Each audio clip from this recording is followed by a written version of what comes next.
How did those kind of play a role in the first half, them taking the 71 points in the halftime? That wasn't a major product of those. A few of them led to transition, but it took us a little while to combat their speed, so to speak. I think they had the advantage in the first quarter and a half, particularly with their speed.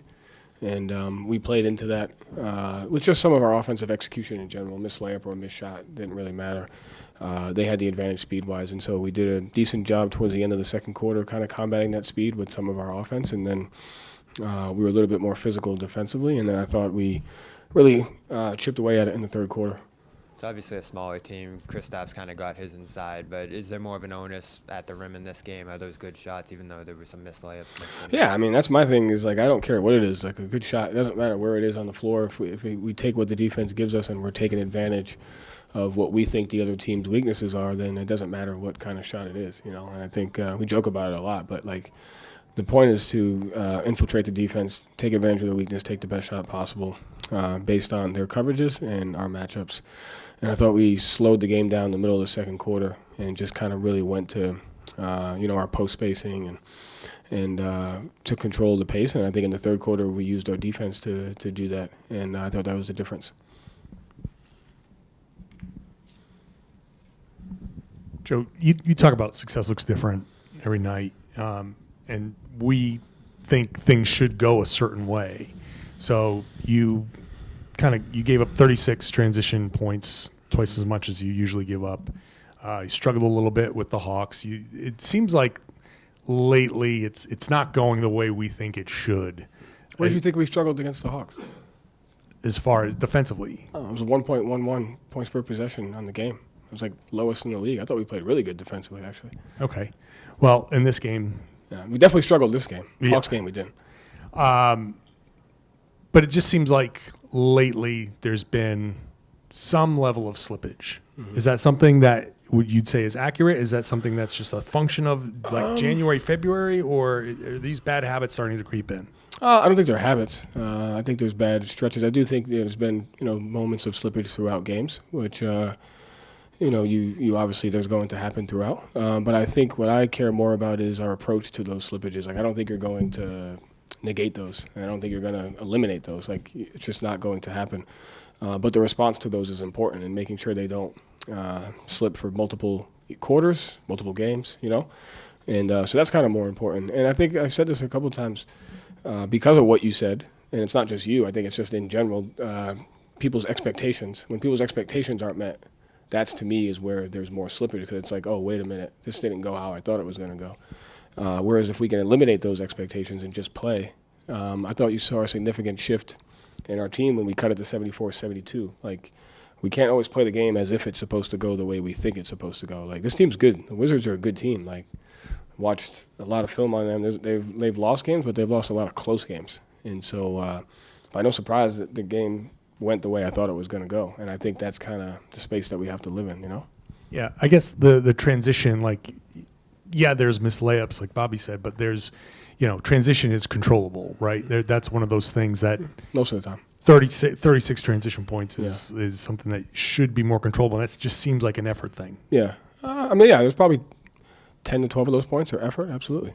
No question. And I think a lot of, I don't know the reason for that, but I would say out of those 36 points, 10 to 12 of those were definitely effort-based, which is going to happen. You're never going to be able to prevent it from not happening. It's more about how can we quickly get out of it? How can we respond, Sort of along those lines, it's whatever, mid-February. Realistically, you guys have a cushion in the East.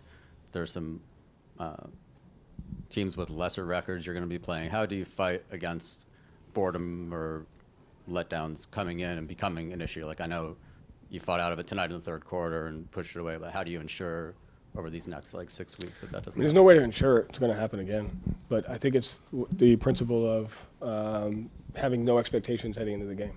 Like, just zero expectations. Just because we're playing a team that has a record of whatever their record is doesn't mean we should be up by a certain amount. Like, I think it's pretty arrogant to think that. I think that's, and so getting away from having an expectation that the game's going to go a certain way and more just kind of thriving and building an awareness to being exactly where we're at and just working through it, And I thought I saw most of that in the third quarter. So, shouldn't matter if we're up 5, down 10 to a team that has a good record or a bad record. That doesn't matter.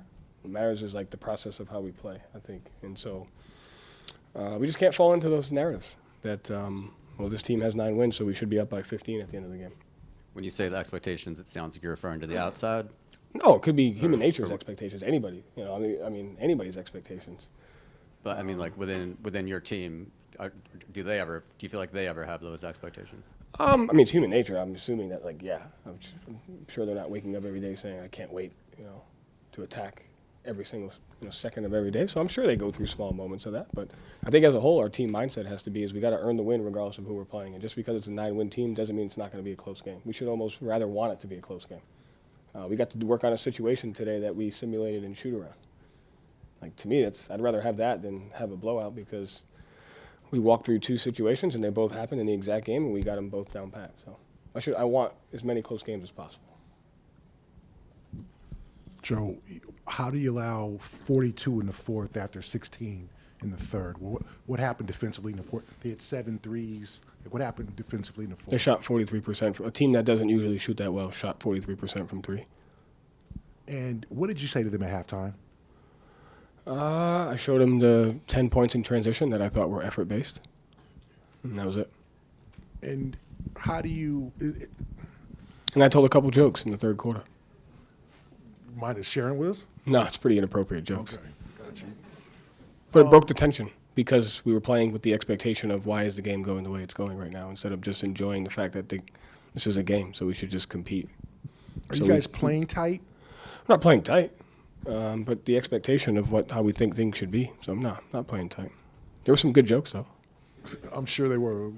I'll share them off the record with you. Okay. But to be able to have such a dominant third quarter, Yeah. and everything works, and you're back to normal, then in the fourth, it changes, and you guys are hanging on. How does that make you feel when it's up and down at this point? Tonight, they shot 43% from 3, and you have to make a decision on guys that aren't great shooters about how you're going to defend at certain times. And so you came into a game trying to take away certain guys, and I thought they played a really good game.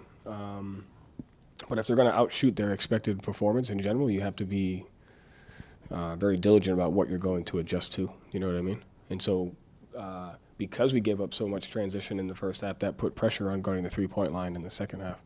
And they missed a decent amount of those looks that they ended up making in the fourth quarter, but they were by guys that we were helping off of to make sure other guys didn't, So sometimes that's just the nature of how that particular game is going, and you have to work to find the win within the frame of how the game is going, Because I thought we did, for Crisper to only get 6 threes off, that's pretty good the way he's been playing. Kuzma's been playing really well. We held him to 17, but I thought a bunch of their other guys played a really good game. And so I think it's just how do we win within the frame of how the game is going, They said they tied a club record for threes in a game. Yeah. So is that a matter of just them hot shooting, or is that your defense, or sometimes you just got to accept that guys are just going to... I think it's a little bit of both. I think it's a little bit of both.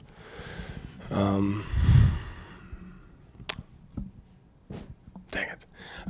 It's a little bit of both from the standpoint of if you let them get off to a good start and, they see a couple go through, then they're obviously going to have a different approach to the game for the rest of the game. And then, they're feeling good about themselves and you have to work to kind of turn that off. And so I thought that's what happened with a couple of their guys. And we just kind of had to adjust and work through it, Something else you want to say? Oh, no, I was thinking about something. Sorry. I want to ask you a question that makes it actually feel like you won the game. Thank you. Finding these matchups, Which I also think is good. So obviously they're a smaller team right now.